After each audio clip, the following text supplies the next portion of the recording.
Osmonning oxiri. Osmonning oxiri qayerda dedim bir donishmandga. U miq etmadi. Menga juda yoqdi bu javob. Osmonning oxiri yo'q axir. Irmoqning oxiri daryo, daryoning oxiri dengiz. Osmonning esa oxiri yo'q. Yo'l chetida yumalab yotgan toshni tepdim, toshdan sado chiqmadi. Xudoga soldim degani bu. Olma shoxida osilib devoriga chiqdim.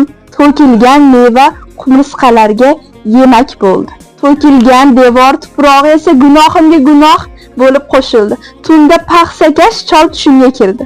Mening shirin uyqum buzildi. Xuddi eski devor buzilganidek. Uyquning oxiri o'lim. O'lim esa yo'q. Bo'lsa ham hech kim unga yetgan emas. Axir o'lim hamma narsaning oxirida.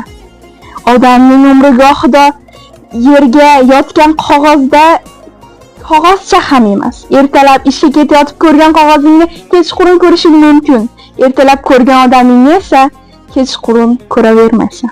Chumoli o'ligini tashiydi, biya kulini ko'z uzmay o'tlaydi. Oqibat faqat odamlar yetishmaydi.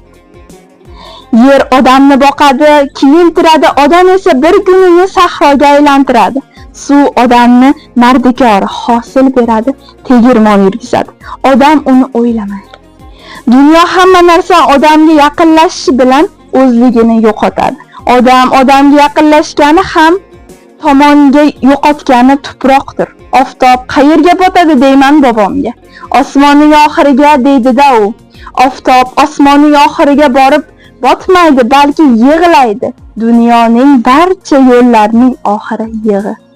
Dunyoning oxiri qiyomat ham yig'i. Odam yig'i nimaligini anglab yetguncha yaqin odamlari dunyodan o'tgan bo'ladi.